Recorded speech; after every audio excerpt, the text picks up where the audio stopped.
नमस्कार, आप देख रहे हैं सुनो सरकार, यानी वो शो जहां हम उठाते हैं आपसे जुड़ी समस्याएं, आपकी परेशानियां, और इस शो के जरिए हम मांगते हैं जिम्मेदारों से जवाब ताकि आपको मिल सके आपकी समस्या का समाधान। तो चलिए शुरू करते हैं सुनो सरकार की आज की कड़ी।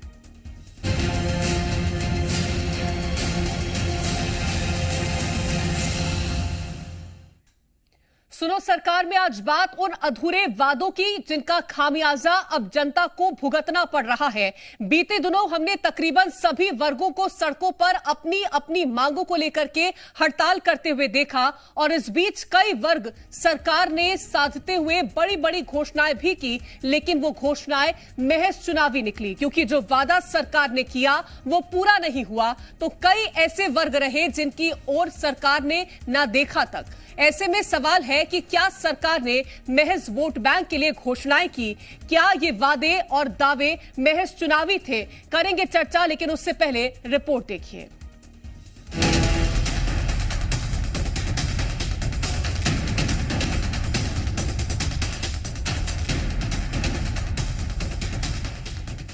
मध्य प्रदेश में होने वाले विधानसभा चुनाव से पहले सत्ता पर काबिज बीजेपी ने हर वर्ग को साधने की कोशिश की, और इन कोशिशों के बीच कई बड़े बड़े ऐलान भी किए गए, लेकिन वो ऐलान, वो वादे महज चुनावी निकले। ऐसा इसलिए क्योंकि जो बात जनता को लुभाने के लिए कही गई उस पर अमल ही नहीं किया गया। नतीजा आज भी हालात वही है जो पहले थे। लोगों की मांगों पर विचार करते हुए ऐलान तो हुए, लेकिन उनके हाथ अब भी खाली है। सीएम शिवराज पर वादा खिलाफी के आरोप लगने लगे हैं। 6 माह पहले ऐलान किया, लेकिन आदेश अब तक ना हो पाया, और कहीं ऐलान कुछ किया और आदेश कुछ और हो गया। कुल मिलाकर चुनावी सीजन में कर्मचारियों की नाराजगी सरकार पर भारी पड़ सकती है। कर्मचारियों ने कहा है कि जब काम पूरा तो वेतन क्यों मिले हमें अधूरा। आपको ध्यान होगा कि सरकार ने प्रदेश में नवनियुक्त शिक्षकों के लिए कई वादे किए थे। उन्हें दूसरे साल से ही 100% सैलरी देने की घोषणा की थी, लेकिन वो घोषणा महज जुमला साबित हुई। माननीय मुख्यमंत्री ने 12 अप्रैल 2023 को जो 100% वेतन की घोषणा की थी, वो केवल कोरी घोषणा साबित हुई। अभी तक उस संबंध में किसी भी प्रकार का आदेश नहीं हुआ। अब जरा इन अतिथि विद्वानों को भी सुन लीजिए, जिनके साथ वादे किए गए, लेकिन वो वादे महज वादे साबित हुए। दैनिक वेतन की जगह मासिक वेतन देने की बात कही गई, और बाद में दैनिक वेतन में बढ़ोतरी कर अतिथि विद्वानों को धोखा दे दिया गया।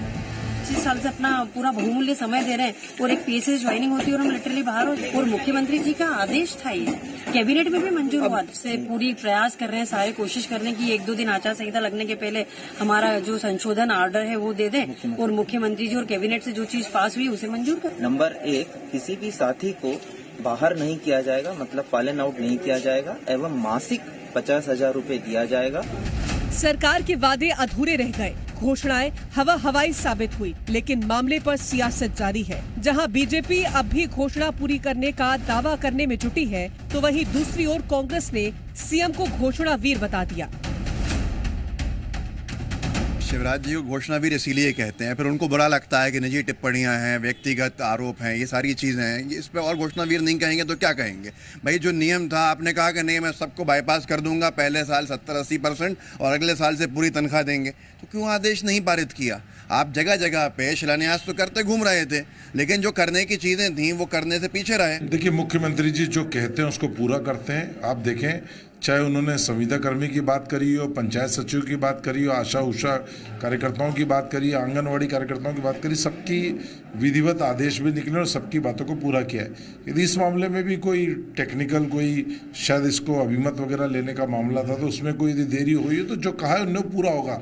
यह मान के चलिए, यदि उन्होंने कहा है तो उनका एक-एक वादा पूरा होता है, उनकी एक-एक घोषणा पूरी होती है। तो जनता से किए हुए वादे अधूरे रह गए, और 17 नवंबर को मध्य प्रदेश में चुनाव होने हैं। देखना होगा कि अब जनता अपने साथ हुए छलावे का बदला कैसे लेती है, और ये जनता किस पर भरोसा जताती है और किसे अपने वोट की ताकत से धाराशाही करती है। ब्यूरो रिपोर्ट, जी मीडिया। मध्य प्रदेश में 17 नवंबर को चुनाव होने हैं और जनता कई मुद्दों को ध्यान में रखते हुए वोट करेगी। लेकिन मध्य प्रदेश में तो कई वर्ग नाराज हैं। मध्य प्रदेश में बिजली कर्मचारियों ने हड़ताल की है। सरकार से पटवारी भी नाराज है। नर्सिंग छात्र परीक्षा को लेकर के परेशान नजर आ रहे हैं। आरटीओ कर्मचारी ने भी सरकार के खिलाफ हल्ला बोला था। दिव्यांगों को भी अपनी पेंशन बढ़ोतरी का इंतजार था, जो अधूरी रह गई है। अब सीएम शिवराज की ओर से किए गए अधूरे वादे के बीच कई तरह के सवाल खड़े हो रहे हैं। सबसे पहला सवाल, क्या सीएम शिवराज के वादे महज चुनावी? दूसरा सवाल, हर वर्ग नाराज, कैसे निकलेगा समाधान? तीसरा सवाल, सरकार ने क्यों किया कर्मचारियों को नजरअंदाज? चौथा सवाल, क्या हड़ताल दौर चुनाव में बिगड़ेगा खेल? पांचवा और अहम सवाल, क्या वोट बैंक के लिए लिया गया वादों का सहारा? तो कई सारे सवाल इस बीच खड़े हो रहे हैं और ज्यादा जानकारी के साथ संवाददाता आकाश द्विवेदी जुड़ गए हैं भोपाल से। आकाश, बीजेपी कांग्रेस से 70 सालों का हिसाब मांगती है, लेकिन 18 सालों तक सत्ता में काबिज रही बीजेपी क्या उन चेहरों को भूल गई है जो सड़कों पर लगातार आक्रोशित होते नजर आए? चाहे तो पटवारी की बात कर ले, अतिथि शिक्षकों की बात कर ले, अतिथि विद्वानों की बात कर ले, महिलाओं की बात कर ले, उन छात्रों की बात कर ले जिनका एग्जाम नहीं हो रहा है। क्या सरकार को वो तस्वीरें नजर नहीं आई? हिसाब मांगे और हिसाब दें, इन दोनों का काम है। लेकिन इस बीच ऐसे लोगों की क्या गलती जिनके बारे में घोषणा करके मुख्यमंत्री भूल गए? मुख्यमंत्री घोषणा करते हैं, आदेश जारी नहीं होता है। कैसी सरकार थी और कैसी सरकार है? आचार संहिता लग चुका है। मुख्यमंत्री ने आचार संहिता के पहले घोषणाओं की झड़ी लगा दी। इतनी घोषणाएं की, जनता को लुभाने की कोशिश की, बहकाने की कोशिश की, लेकिन आदेश तक जारी नहीं होते हैं। 12 अप्रैल इस दिन सरकार की घोषणा होती है कि मध्य प्रदेश में जो नवनियुक्त शिक्षक हैं उन्हें दूसरे साल से ही 100% सैलरी दी जाएगी। और यह घोषणा महज घोषणा ही साबित हुई, क्योंकि आचार संहिता लगने के पहले तक इस संबंध में कोई आदेश जारी नहीं हुए। आचार संहिता के पहले तक अभ्यर्थियों की थोड़ी बहुत उम्मीद थी, जो उम्मीद अब मर चुकी है। दरअसल मध्य प्रदेश में जो प्रक्रिया है, अगर उस प्रक्रिया को हम समझें तो पहले साल शिक्षकों को 70%, दूसरे साल 80%, तीसरे साल 90% और कहीं चौथे साल जाकर उन्हें अपनी मेहनत की कमाई का पूरा पैसा मिलता है। सरकार ने घोषणा की कि हम शिक्षकों को उनका अधिकार देंगे, कमलनाथ की सरकार में जो गड़बड़ी हुई थी उसे ठीक करेंगे और दूसरे साल से ही 100% वेतन देंगे। लेकिन यह घोषणा इतनी हवा हवाई हुई कि आदेश आज तक जारी नहीं हुए। 50,000 नवनियुक्त शिक्षक हैं जिन्हें पूरा वेतन नहीं मिल रहा है। इन शिक्षकों में सरकार के खिलाफ आक्रोश है। यह सिर्फ एक मसला है।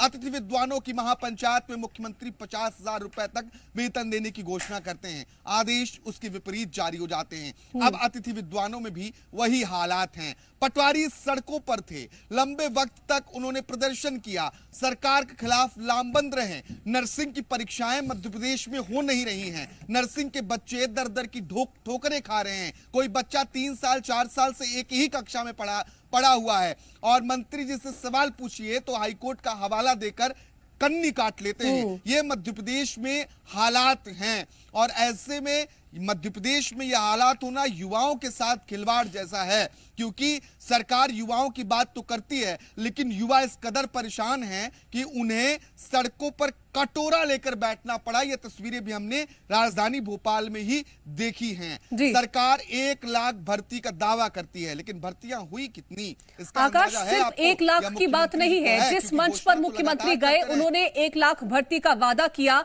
उसमें से जब हमने रिपोर्ट्स देखी, आपने खुद कहते वहां पर लोगों से बातचीत करी, आपने खुद रखा था कि अभी भी 40,000 जो भर्तियां हैं वो बकाया रह गई। उसके बाद दूसरे मंच पर मुख्यमंत्री जाते हैं, वहां 50,000 और भर्तियों की घोषणा कर देते हैं।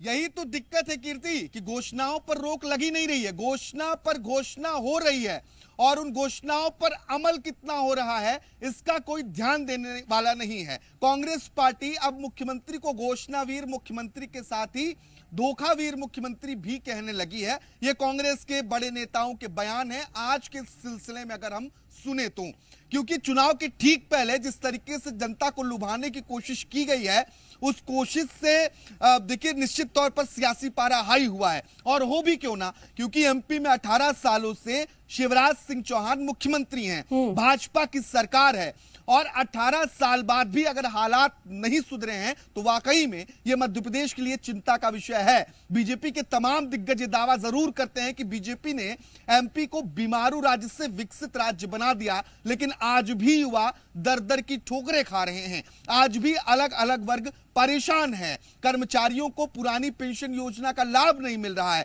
सरकार इतनी मेहरबान होती है कि जब 5 आईएएस अफसर मंत्रालय से बाहर दिल्ली गुहार लगाते हैं तो यहां पर 5 आईएएस अफसरों को ओपीएस का लाभ देना पड़ता है, लेकिन कर्मचारी लंबे वक्त से मांग कर रहे हैं, उनकी सुनने वाला कोई नहीं है। एक वर्ग नहीं, अनगिनत वर्ग हैं जिनकी मांगे अभी पेंडिंग हैं। या तो घोषणा हुई लेकिन पूरी नहीं हुई, और अब आचार संहिता लगने के बाद उन अरमानों पर, उन आस पर पानी फिर चुका है। सरकार ये डैमेज कंट्रोल कैसे कर पाएगी, ये सबसे बड़ा सवाल है। और इस बार का चुनाव बहुत टफ होने वाला है, इससे बीजेपी के प्रत्याशियों से ये अंदाजा लगाया जा सकता है।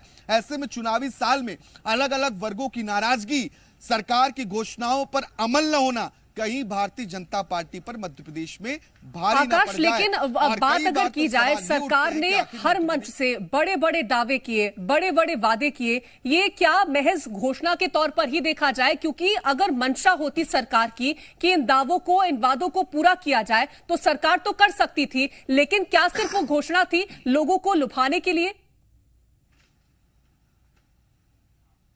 देखिए, जो 2-3 मसले हैं उन मसलों से स्पष्ट यही होता है कि सरकार ने बिना उसके क्रियान्वयन के विचार किए, बिना अधिकारियों से चर्चा किए संभवतः मुख्यमंत्री मंच पर चढ़कर घोषणा कर गए।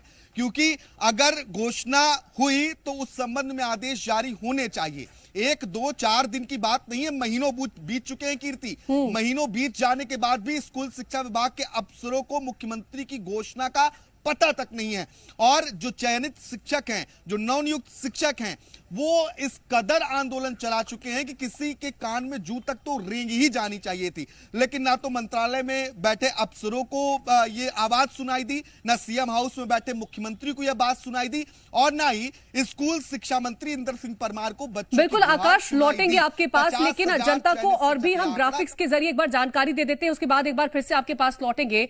तो अब आपको कुछ हम मामले बता देते हैं जहां सरकार ने पहले बड़े बड़े वादे किए और बाद में या तो उन वादों को पूरा नहीं किया गया या फिर उन्हें नजरअंदाज कर दिया गया। सबसे पहले बात कर लेते हैं नवनियुक्त शिक्षकों की, जिन्हें दूसरे साल में 100% सैलरी देने का वादा किया गया, लेकिन अब भी उन्हें केवल 70% सैलरी ही मिल रही है। वही बात अतिथि विद्वान की कर लेते हैं। इनके मासिक वेतन में बढ़ोतरी करने की बात कही गई, लेकिन बाद में केवल दैनिक वेतन में ही बढ़ोतरी की गई। और फिर बात सरकारी नौकरी वाले वादे की आती है, जिसे सरकार पूरा करने में असफल साबित हुई है। वहीं बात कर लेते हैं किसानों की, तो किसानों को बीमा राशि अब तक नहीं मिला है। कई किसान ऐसे हैं जिन्हें बीमा राशि का लाभ सरकार नहीं दे पाई है।